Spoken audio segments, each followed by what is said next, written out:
Tout commence en Corée du Sud, en 2009. Un lycée où tout le monde est déjà en mode préparation pour l'université. Enfin, tout le monde sauf Baek Soo-young. Et pourtant, la fille, c'est un vrai exemple d'élève modèle. Tu vois, genre une grosse bosseuse respectée. Mais curieusement, c'est justement pour ça qu'elle se fait harceler par quelques camarades. Les filles se demandent, mais pourquoi elle se donne autant si elle a déjà été acceptée à la fac? Bref, pure jalousie. Elle l'embête tellement qu'elles vont jusqu'à taguer son parapluie avec des insultes. Mais attends, si tu crois que c'est la nerd discrète qui baisse la tête, tu te trompes grave. Baek, c'est une vraie. Elle assume tout, garde son parapluie tagué et marche tranquille comme si de rien n'était. Sérieux, reine, rien à dire. Après cette journée tendue, elle rentre chez elle et retrouve son petit frère, Soobin. Et là, le contraste est énorme. Pendant qu'elle cravache sur ses devoirs, lui passe ses journées dans un jeu de réalité virtuelle. Genre H24, scotché devant l'écran. Baek, qui joue un peu le rôle de maman à la maison, vu que le père est complètement à côté de la plaque, engueule un peu son frère. Et franchement, elle a pas tort. Faut bien que quelqu'un tienne la baraque. Et là, bam!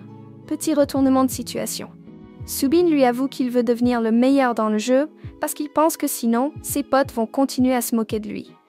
Baek, qui connaît déjà bien ce genre de galère à l'école, veut pas que son frère traverse la même chose. Alors elle fait quoi? Elle entre dans le jeu avec lui. Oui, tu as bien lu. Et elle lui promet direct, je vais t'aider à scorer un max de points. Une sœur comme ça, c'est rare, hein? Dans le jeu,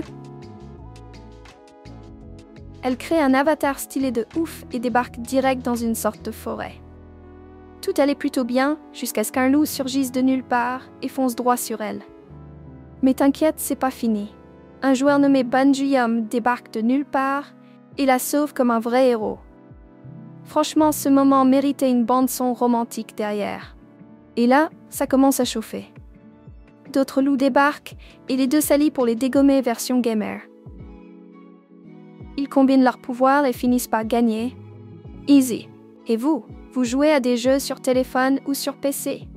Balancez en commentaire, je veux savoir.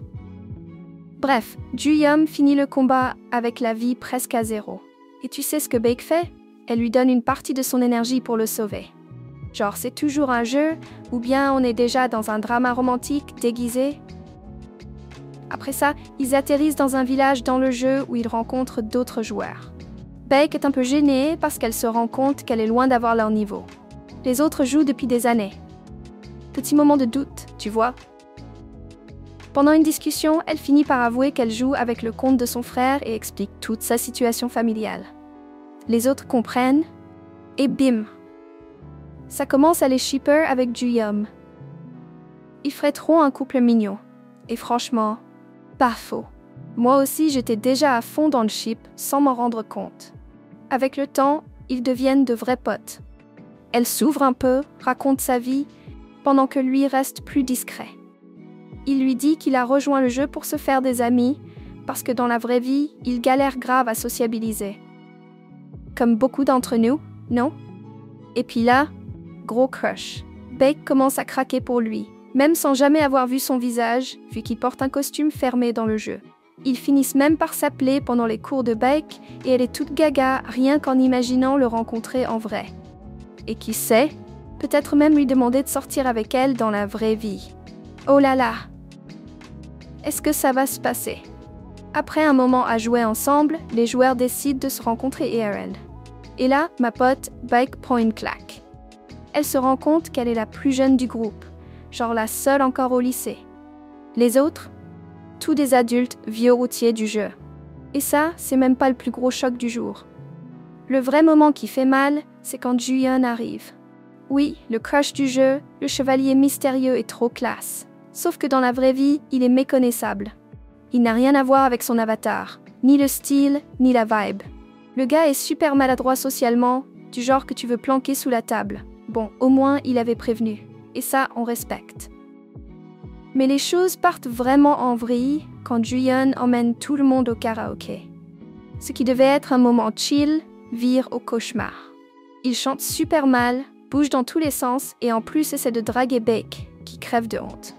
Et pour couronner le tout, on découvre qu'il porte une perruque. Oui, une vraie perruque. On dirait une caméra cachée. Et là, Bake pète un plomb. Elle le confronte direct, lui balance qu'elle s'est sentie trahie, qu'il a joué un rôle juste pour l'embobiner. Et même si Ju-yeon lui demande une chance pour lui prouver qu'il peut la séduire en étant lui-même, Bake est au bout du rouleau. Honte, colère, tout y passe. Et pire, tout ça, en public, avec tout le monde qui regarde. Résultat, elle lui balance des vérités bien salées et lui brise le cœur en mode hardcore. Humiliation totale. Après ça, Bake passe en mode dark. Elle pleure dans sa chambre et se jure de ne plus jamais croire en l'amour. Fini les sentiments. Elle promet de devenir une femme froide, calculatrice et sans pitié. Et crois-le ou non, elle tient parole. Des années plus tard, on découvre une Bake transformée. Elle bosse dans une grosse boîte et on la surnomme la tueuse de PDG. Oui, ce niveau-là. Elle a déjà poussé 3 directeurs à démissionner grâce à son attitude bien piquante. Et devine qui va prendre le poste après le dernier? Eh oui, lui-même, Ju-yeon. Mais aujourd'hui, le petit mec timide a grandi. C'est devenu un PDG tout en costard-cravate qui obéit aux ordres de sa grand-mère puissante. Une femme d'affaires autoritaire qui veut qu'il devienne le directeur de l'entreprise où bosse Bake. Et évidemment, il ne se doute pas qu'il va recroiser la reine des glaces là-bas. Mais Ju-yeon, c'est pas juste un businessman lisse. On découvre qu'il a une vie secrète. Il adore le rock, va à des soirées bien déjantées, musique à fond, alcool, ambiance barrée, loin, très loin de l'image qu'il donne au boulot. Mais cette fois, la soirée se termine vite. Sa grand-mère l'appelle en mode « Ramène-toi, fissa ». Et sur le chemin, bam, il se plante en voiture et devine qui était dans l'autre véhicule. Bake. Elle sortait du taf et évidemment, elle pète un câble. Elle commence à crier, exige qu'il appelle son avocat pour payer les dégâts de sa voiture et elle monte direct dans sa caisse pour avoir une réponse. Mais Ju-yeon, tout stressé, la plante là et fonce à la funérarium où sa grand-mère l'attend. Et c'est pas pour lui faire un câlin, hein. C'est pour lui foutre encore plus de pression. Elle lui balance la mort de son père en pleine figure, histoire de bien le culpabiliser et lui faire porter tout le poids du passé. Ce traumatisme-là, il le traîne depuis longtemps, et ça le bouffe. Le lendemain, c'est le premier jour de Ju-yeon en tant que directeur. Et clairement, il n'est pas serein. Et comme si ça ne suffisait pas, pendant une discussion avec un employé, il se renverse du vin sur la chemise. Super début. Et là, boum, le grand moment du face-à-face. Bake débarque dans le bureau du nouveau boss pour faire connaissance. Et qu'est-ce qu'elle voit? Ju-yeon torse nu. Le gars était en train de se changer. Scène 100% dorama activée. Si ça, c'est pas le destin qui s'en mêle, je sais pas ce que c'est. Elle a à peine le temps de capter le dragon tatoué dans son dos qu'elle le reconnaît. Mais c'est le taré qui a embouti ma voiture hier. Sauf que l'ironie, c'est qu'elle ne percute toujours pas que ce mec-là, c'est aussi le Ju-yeon d'il y a des années.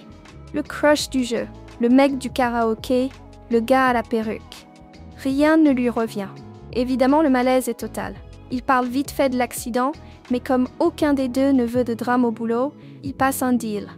On fait genre on se connaît pas, ok? Et voilà, la pièce de théâtre d'entreprise commence. Mais bon, l'image est déjà flinguée. Bake pense que c'est un incompétent total, incapable de diriger quoi que ce soit. Et Ju-yeon, lui, la voit comme une sorcière arrogante qui fait flipper tout le monde. Ambiance sympa, hein? Il se moque même de son surnom, la tueuse de PDG, et balance devant toute l'équipe qui ne compte pas fuir aussi facilement.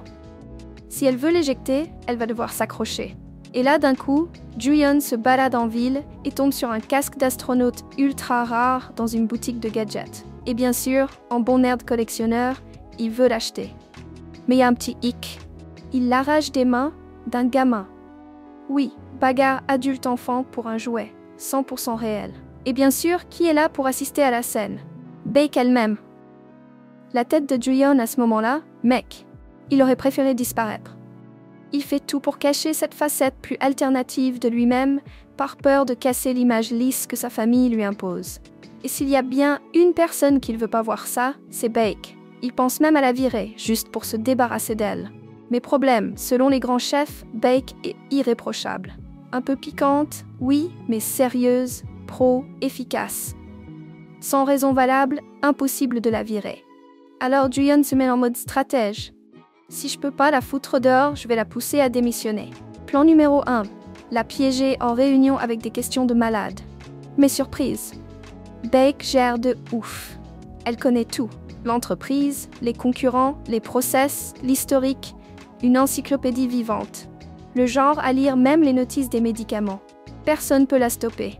Une femme puissante, mec, ça se laisse pas faire par un costard. Du coup, il change de plan. Il l'invite à un dîner d'entreprise et lui propose un défi. Voir qui tient le plus à l'alcool. Sauf que... fail complet. Elle le bat à plate couture. Le mec finit complètement torché, incapable de tenir debout ou de parler. Pendant ce temps, on découvre un côté plus tendre de la Baek adulte. Elle a un lien plus cool avec son père maintenant. Elle s'occupe de lui. Elle lui demande de ralentir, qu'il n'a plus l'âge de se tuer à la tâche. Petit moment famille qui casse l'ambiance guerre totale. Le lendemain, Baek apprend par un collègue que Juyeon est le petit-fils de la présidente de l'entreprise. Et en plus, son contrat est blindé. Donc, oui, s'il veut, il peut vraiment la virer. Ce que ça veut dire, faut pas trop jouer avec lui. Mais là, idée de génie. Elle commence à le suivre après le boulot, en mode détective, pour essayer de choper un truc compromettant. Et bingo!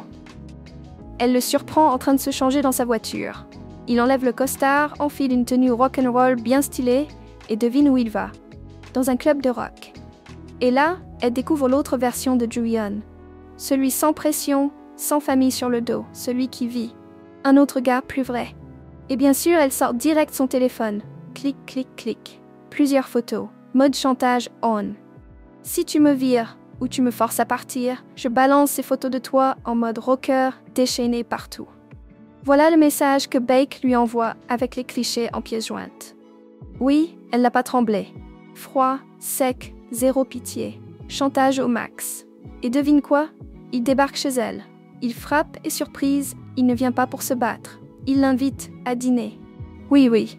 Il emmène sa maîtresse chanteuse au resto. Et pendant le repas, il sort un contrat. Il promet de ne plus jamais l'emmerder ni tenter de la virer, si elle garde les photos pour elle. Mais entre deux bouchées, l'ambiance change. Un petit moment de complicité s'installe. Les regards se croisent, l'ambiance devient différente. Et le lendemain au boulot, Baek lui demande « Pourquoi tu caches autant ce côté-là de toi ?»